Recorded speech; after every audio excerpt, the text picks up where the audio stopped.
President Cyril Ramaphosa is expected to meet Chinese President Xi Jinping next week on the sidelines of the G20 summit that will be held in Japan from the 27th to the 29th of June. On Friday, a Chinese economic and trade delegation consisting of 60 entrepreneurs from more than 40 major companies signed 93 cooperation agreements with their South African counterparts during a signing ceremony held in the mother city.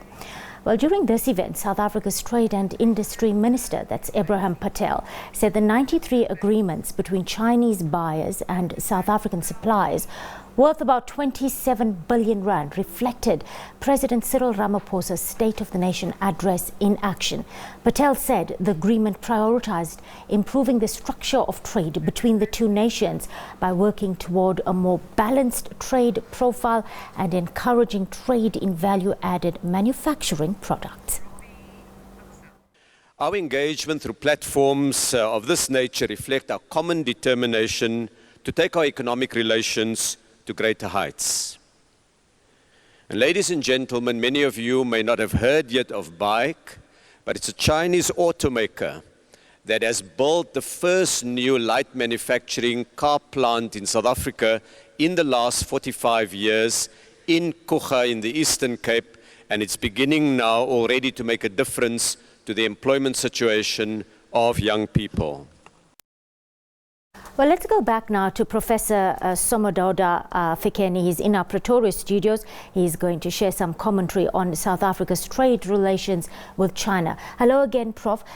Tell us why China is so important to our country right now. China is the second largest economy in the world, and it is projected to become the largest economy in just a few years. And besides that, China is just over 1.3 billion in terms of its population, 700 million of it in the last 15 years having been lifted out of poverty, therefore a growing middle class for consumption.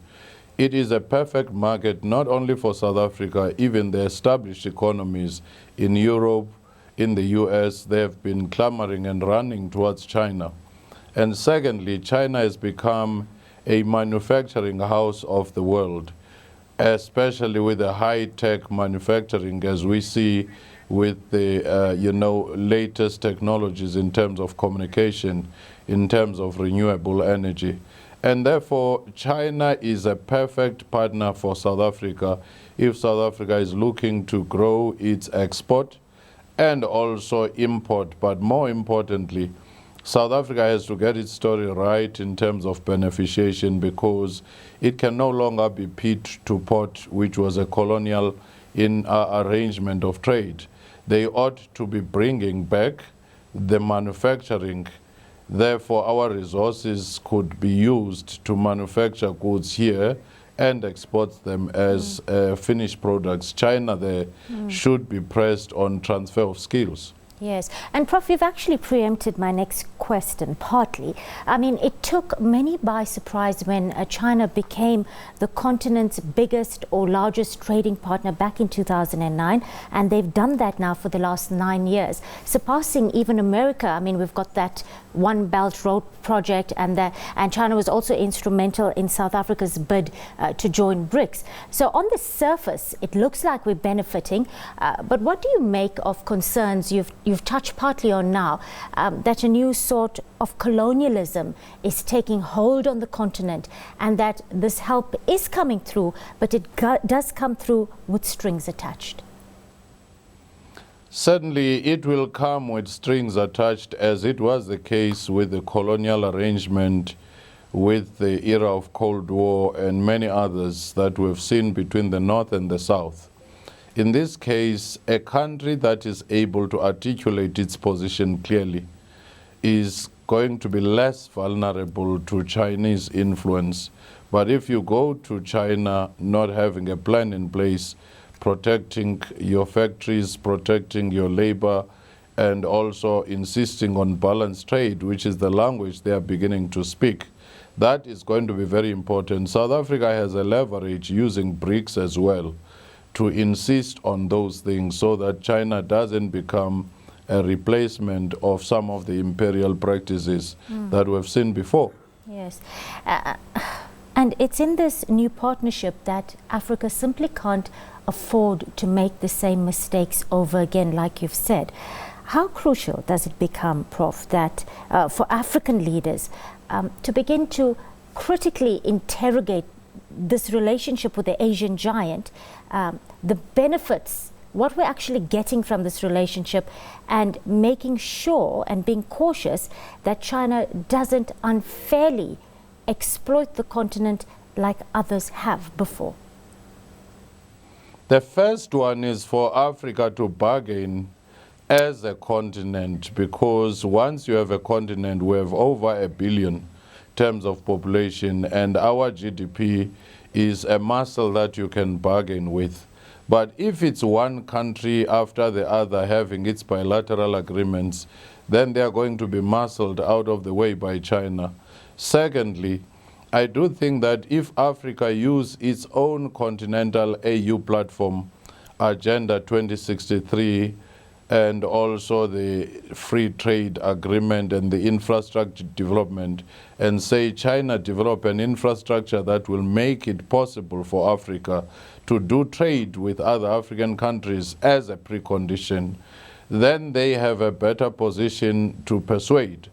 And in that way, you could measure whether the Western intervention or Chinese intervention is coming along the agenda and the priority set by Africa itself, or they are coming merely to benefit themselves. That in itself, I think, is very important.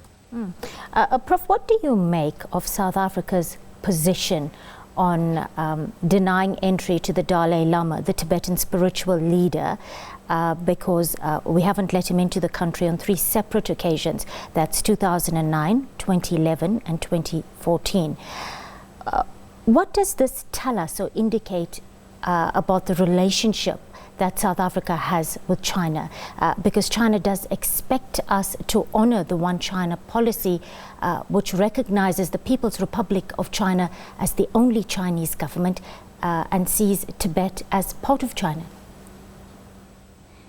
Well, I do think that it tells that economic relation can be used to influence political outcomes, such as the issue of the Dalai Lama in Tibet. But at the same time, South Africa has shown autonomy, has shown standing up to some of the bigger nations and trade partners.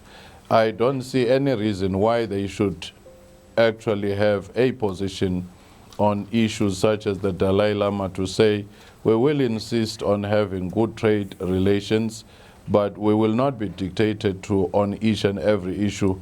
Just like India is the host of the Dalai Lama, and at the same time, India has a BRICS relationship with China. It has a trade relationship with China. So trade relations should not preclude our using our national interest, our value systems and principles as part of our foreign policy engagement.